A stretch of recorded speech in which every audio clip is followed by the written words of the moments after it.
Hi, I'm Amy Shannon. This is my inner sanctum. This is the first time I've been doing a live stream.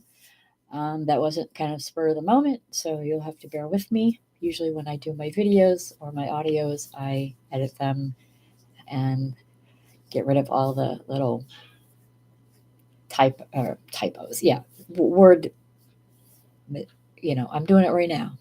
I do that all the time. Um, So this is something new that I came up with. Sit down with Amy Shannon. I am a professional book reviewer. I'm an author, a poet. I like to tell stories. I like to read. Um, I also do editing, book editing, various things I've done for clients. Basically, whatever they need, if I can provide them the service, I will do that. If not, I will look for someone who can do something for them. I'm pretty reasonable with my pricing. I have a minimum, and I make sure that people can afford the services without me sacrificing quality for them. That's something that is new. You probably see my messy room in the background, and this is me. This is who I am. I'm sitting in my wheelchair and just kind of talking.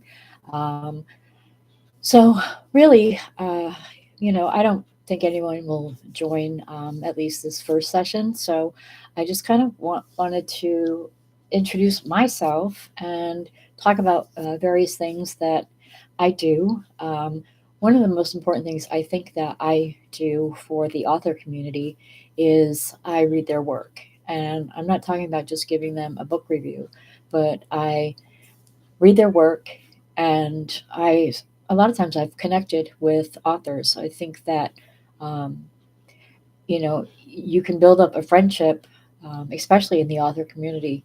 Some people think that they have to compete with other authors, and really that is not the case. Even if someone in your own genre, there are people who are unethical.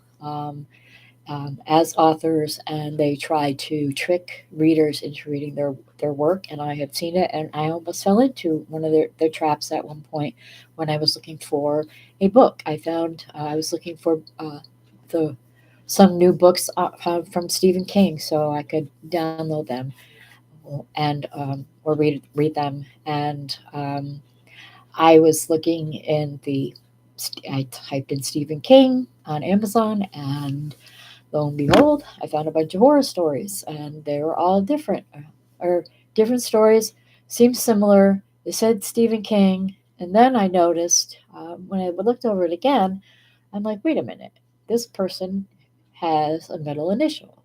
So that's where I was thinking I was going to buy this new book that sounded really interesting from Stephen King. Turns out it's not the Stephen King that I thought it was. So that in itself turned me from not wanting to read it. And even though the book sounded good, but because that person, that person took the time to figure out, and I don't know, maybe his name is really Stephen King and he's using an R, but he's also in the horror categories, or the dark thrillers and things like that. You know, I question that. Um, I believe that if you're an author, you're writing your own story. I do believe that ghostwriters can be very helpful, but I don't think your ghostwriter should be an AI. I have a bi monthly podcast, Amy's Bookshelf Review podcast, and one of my episodes is dedicated to discussing, um, you know, the thing over AIs. And I'm not talking about artificial intelligence that maybe helps you reword a sentence or two better, or you think it's to see if you can do make it better, or trying to come up with. Hold on, I actually have someone here. Give me one more second, and AI. I'm going to table that for just a minute.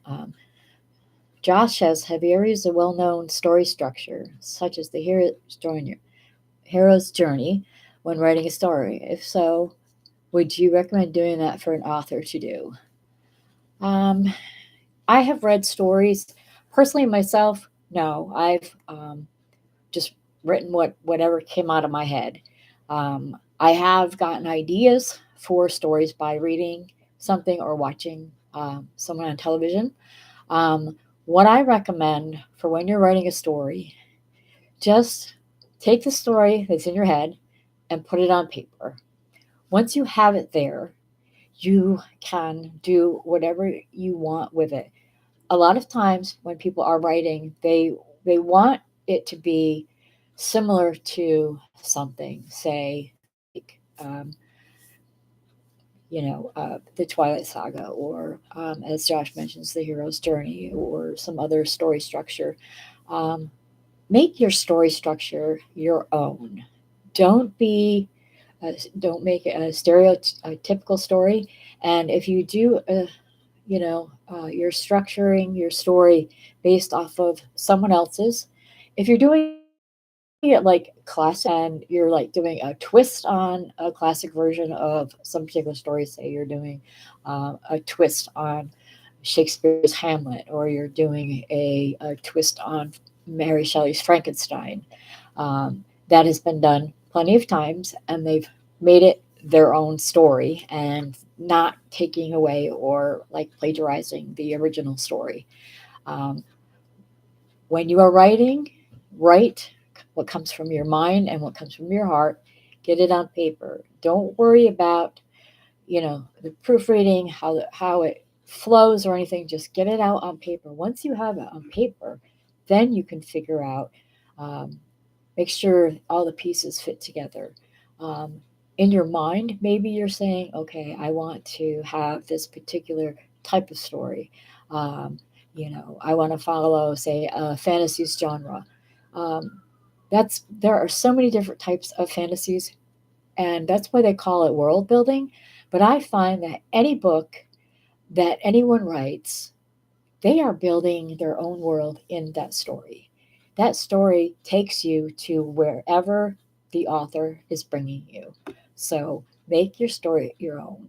I recommend that if you are a writer, I don't care if you've just started writing or if you've been writing for 50 years, challenge your writing, make yourself think about direction you want to go into. Don't discount fleeting thoughts. I've done that.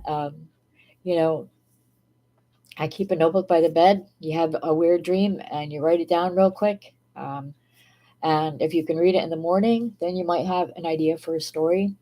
Sometimes it just comes to you. If you're a writer or a storyteller, and I really believe that you're a storyteller first and then the writer, because you could sit here and tell your story, and a lot of times you're telling it in your head, and um, it makes you understand why a lot of classic writers used to drink. Maybe it's to quiet the noise. I don't know, or give them extra. Um, but I would always recommend that when you're writing, write till as long as you possibly can. Sometimes it's time constraint. One thing that I always do is if I have to stop writing for whatever reason, I always start the next chapter at least one sentence.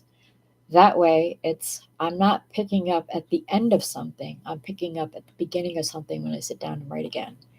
Um, and I have notebooks full of ideas, and each idea has a different notebook, and each notebook has a pen.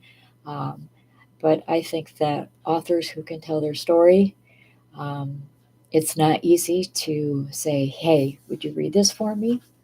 Um, but that's kind of stuff that I do. I've had authors say, before they even publish their first book, and they're like, would you mind reading to see if this is good enough to publish? And I will do that. Um, I'll give advice. I don't know everything. I had my first book published in 2005. I wrote my first book in the month of December in 2004. Um, that book, Unwritten Life, little self plug in there, um, actually has had several revisions over the years, but it also sparked a 67 volume saga, um, that I finally recently was able to say, okay, this is actually the end of the story. Sometimes it's hard to put down. I find, and I've seen this with other authors too, that when you've written your first story and then you go and write something else, and then you decide to do a sequel to your first story, you are more, it's like your first story is like your best, and it's always something that can also be improved on, and it's also probably the ones where you love the characters that much that you keep going back and want to give them more life to them. Excuse me for one second. But it's not, uh, writing is the easy part when you think about it. And I've been writing, and I have several stories that I have that are unfinished. I got to a point where I didn't know where else to go, and some people would call that uh, writer's block, but I actually call it story block because it doesn't mean that I don't have another idea for another story. Um, Recently, was I wrote has the two different stories of, one was going to be about this mad scientist, geologist kind of thing, and the other one was going to be about this police police officer who is facing the end of the world and has to survive. And I got to a certain point with both of them that I was like, "Oh, wait a minute, if I plop them together, I can find a story that fits." So I did.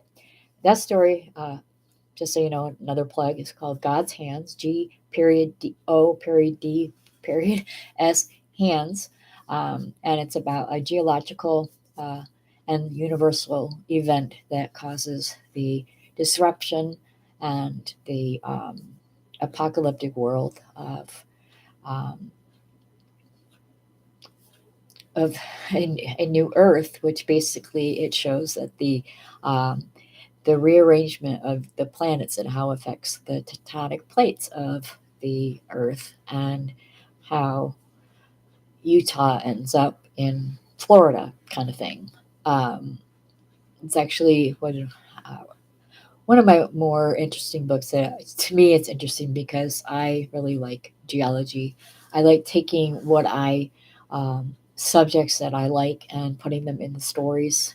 Um, some I really am a history buff. I like stories about presidents and first ladies and very unique things, uh, that interest me. So I'll have one of my characters say I have one that he knows a lot about presidential history. So I wrote that in a book because it helped with this case that he was working on with his um, his boss, his partner, his lover. That was a private investigator trying to solve a case. Um, Also, when you are writing and you're getting your stuff on paper, but make sure that if you're writing something about something that is unfamiliar, that you do your research on it as well. Um, if you are writing about police officers or law enforcement or something to that effect, you want to know their procedures, and you need to also know that there is a difference between um, say how NYPD would do something and how LAPD would do something, or any law enforcement in between.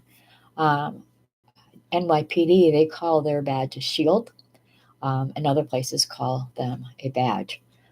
So there's even just small things, and some have their own 10 codes, um, and their own procedures. ranking systems, things like that. There are still police agencies that have majors, and some just have sergeant and sergeant detectives, lieutenants. So even if you're making up your own town, which I have done, it's a fictional environment, and you can pretty much do whatever you want in it. Where you have it located is also really important. My fictional town, the saga I was telling you about earlier, um, is actually, if it were on in a real place, it would be in the desert in Arizona. I used that as I took some landmarks of Arizona. I've never been to Arizona, but I did a lot of research on their um, their towns, their environment, their weather patterns, things like that.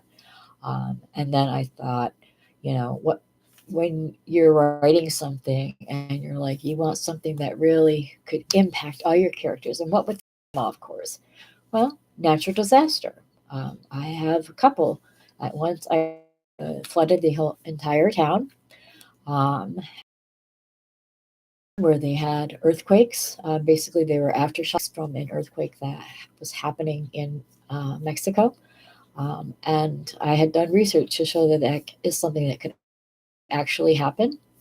Um, and also, even if you're making something up, like it doesn't exist, or there's no way that, at least right now, that they can do this, if you make it sound logical that you could do it.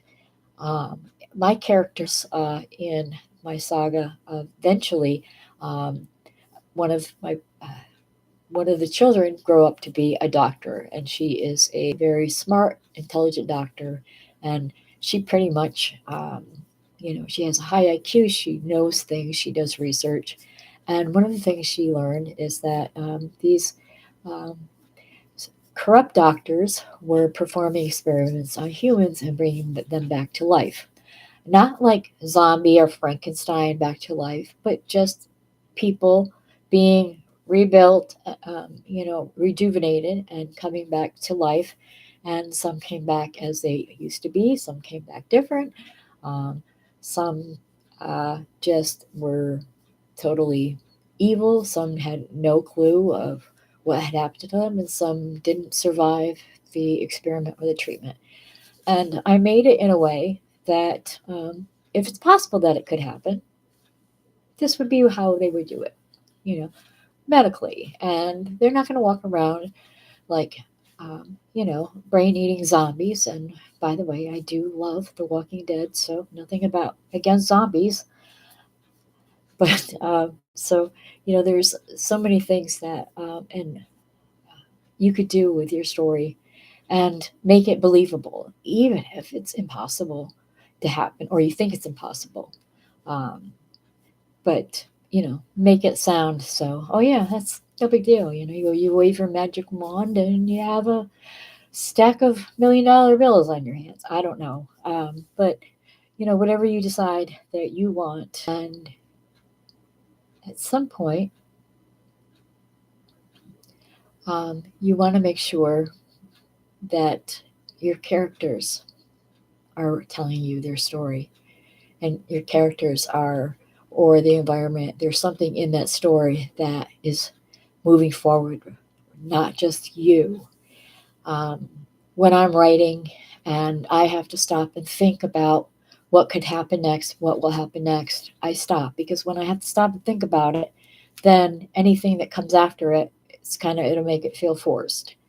And if you have read a lot of books like I have, um, you can tell by people's writing and stories if there's passion behind their work, or if they're writing so that their work is more technical than storytelling. And even in fiction, I've seen that a lot. It's like here's the mold, and we got to make sure everything fits. All the I's are dotted and the T's are crossed, and everything is perfect.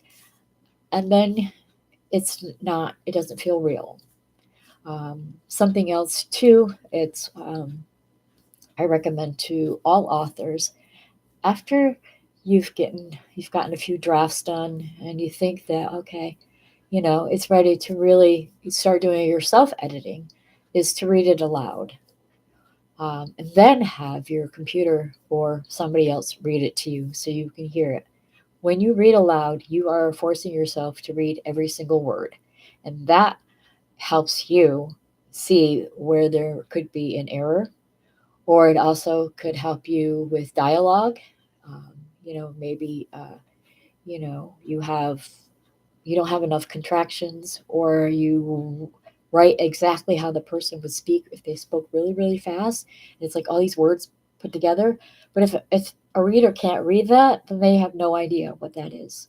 Um, Also, if you, one thing I recommend, and I've done this myself, is that if you are giving characters names that only you know how to pronounce, um, the first time you put it in the book, you can, in parentheses, like they would do in the dictionary, on how to pronounce that actual word. So many times I've read a story and I'm like, well, I hope I get the word right, especially if I talk about the story. I mean, reading it is one thing, and writing a review, I could just write the name, but sometimes the author wants me to talk about their book through a video review or on my other podcast. So, um, but, you know, you want to make sure, like, I, yeah, you probably see my shirt, just kind of like this. This is, it's Saturday and it tells you how to spell it. I've designed my own shirts, so I remember what day of the week it is, and that's not a joke. But I made them interesting. So every day of the week, I have a shirt, and it tells you how to say it, and it tells you exactly what it means, and it's in a way that a writer would put something down. Um, and I want to thank. I know only one person showed up today. Josh, thank you for your comments. Um, I do. I will be doing this the first Saturday of every month. You can come in, you can listen, you can join the chat. You don't have to, um, but it's just, if you have a question or you just want to see me in my natural habitat, um, that's just me. I write, I read, I do a lot of other things. Oh, Josh, that's fine. Thank you very much. And I know I just kept talking and talking, but anytime you want to join in and say something, please do. Thank you very much, Josh, for joining. I really do appreciate it. Um, and anyone who, if you want to contact me outside of this forum, uh, you can email me at writeramyshannon@gmail.com, and ask questions, ask advice, anything that you want. I do. All the authors I have reviewed for so many authors, um, and I keep track of all of them. Sometimes I check up on them if I haven't heard from them in a while, see how they're doing, see if they're still writing. Sometimes they are, sometimes they're not. Sometimes they're like, unsubscribe me. I'm like, okay. I don't want anybody to get something they don't want in their inbox. This from somebody who subscribes to pretty much every author's newsletter. But anyways, that's just so I can be informed of what's going on, and um, spreading my word around. It's just me. I like helping authors. I like reading their work. I feel honored to be able to read their work. I love it when they send me books in the mail, and I love it when I get books from overseas. So I just wanted to thank you, and I hope that if somebody out there, other than Josh, thank you, Josh, is watching or listening, that you'll join me again next month, and bring your questions. I would love to answer them. I know I talk a lot, but uh, if you have any questions, you just put them in that chat, and I will interrupt myself. It doesn't matter. Uh, but I want to thank you for being in the first episode of Sit Down with Amy Shannon. Um, just call me Amy. And Be safe and be well. Thank you.